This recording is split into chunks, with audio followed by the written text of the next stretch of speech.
Imagine standing in a valley staring at a giant over 9 feet tall, armored from head to toe, his voice shaking the ground beneath your feet. Every soldier around you has run in fear. No one dares to move. And then, a teenager steps forward. Not a soldier, not a warrior, just a shepherd boy with 5 smooth stones and an unshakable faith in God. This is the story of David and Goliath. And it's not just an ancient battle. It's a message of every giant you're facing right now. Stay with me. To understand this story, we need to set the scene. We're in ancient Israel, around 1000 BC. The Israelites and the Philistines were bitter enemies, constantly at war over land and power. The Philistines were a powerful coastal nation, well-equipped, battle-hardened, and feared across the region. The Israelites, on the other hand, were still finding their identity as a nation under their first king, King Saul. Now there was a common military practice in the ancient world called single combat, where instead of 2 full armies fighting, each side sends their best warrior to fight one-on-one. The winner's nation wins the battle. It saved lives and settled disputes fast. The Philistines sent their champion, Goliath of Gath. According to 1 Samuel chapter 17, Goliath stood between 9 and 10 feet tall. He wore a bronze helmet, coat of armor weighing over 125 pounds, bronze leg armor, and carried a spear with an iron tip that weighed 15 pounds alone. He had a shield bearer who walked before him. For 40 days, morning and evening, Goliath walked to the front lines and shouted his challenge to Israel. And for 40 days, not one Israelite soldier moved. King Saul, the smallest man in Israel, was himself terrified. Now, David wasn't even supposed to be there. He was the youngest of 8 sons of a man named Jesse from the town of Bethlehem. While his 3 older brothers served in Saul's home, David's job was simple. He watched his father's sheep. But one day, Jesse called David and said, "Take some food to your brothers at the camp and bring me word of how they are doing." David arrived at the camp just as the Israelite army was heading out to the battle lines. He ran to find his brothers, and that's when he heard it. Goliath's voice thundering across the valley. "Why do you come out and line up for battle? Am I not a Philistine? And are you not servants of Saul? Choose a man and have him come down to me. If he is able to fight and kill me, we will become your subjects.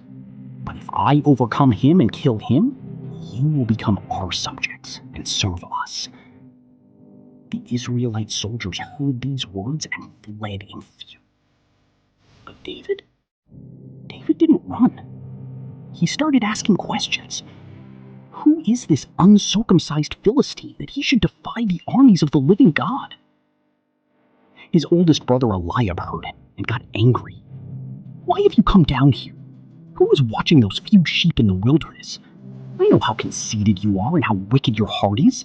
You came down only to watch the battle." Classic older brother response. But David wasn't moved.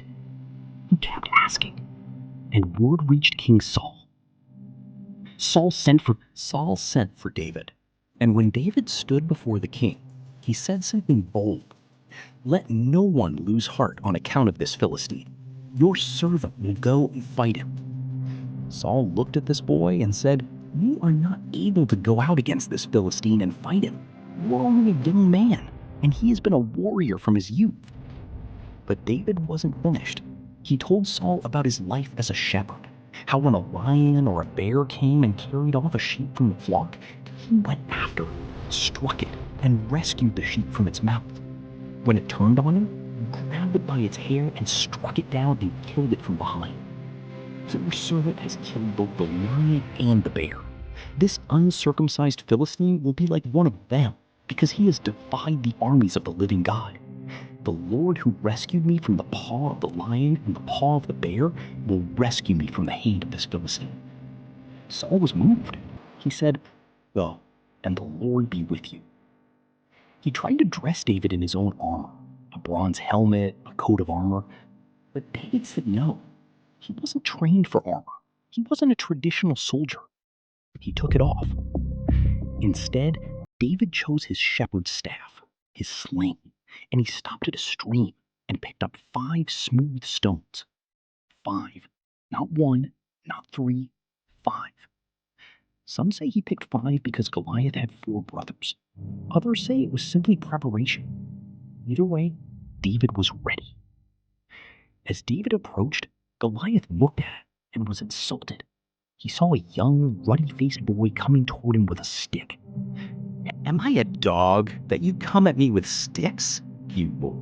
And he cursed David by his gods. "Come here, and I'll give your flesh to the birds and the wild animals." David's response? Pure confidence. Not in himself, but in God. "You come against me with sword and spear and javelin, but I come against you in the name of the Lord Almighty, the God of the armies of Israel, whom you have defied. This day the Lord will deliver you into my hands, and I'll strike you down and cut off your head. This very day I will give the carcasses of the Philistine army to the birds and the wild animals, and the whole world will know that there is a God in Israel. All those gathered here will know that it is not by sword or spear that the Lord saves, for the battle is the Lord's, and he will give all of you into our hands." And then David ran toward the battle line. He reached into his bag. He took out a stone. He loaded his sling. He swung and let fly. The stone struck Goliath in the forehead. The giant staggered, and he fell, face down, on the ground. No sword in David's hand. David ran to the fallen Goliath, drew the giant's own sword, and finished what God had started. When the Philistines saw their champion was dead, they turned and ran. Israel pursued them and won a great victory that day. So what does this ancient story mean for us today? Lesson 1. Your giant is real, but God is bigger. David didn't pretend Goliath was small. He acknowledged the threat, but he refused to let the size of the problem determine the size of his faith. Whatever giant you're facing, financial pressure, sickness, fear, broken relationships, God sees it, and he's bigger. Lesson 2. Past victories build present courage. David didn't pull faith from thin air. He remembered the lion. He remembered the bear. He said, God delivered me then. He'll deliver me now. Look back at your own life. Where has God come through for you before?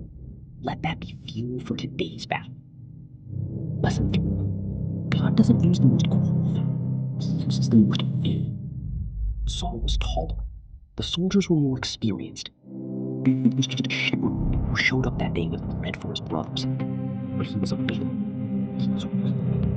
That's often all God needs. Lesson 4. Find what God gave you. David rejected Saul's armor.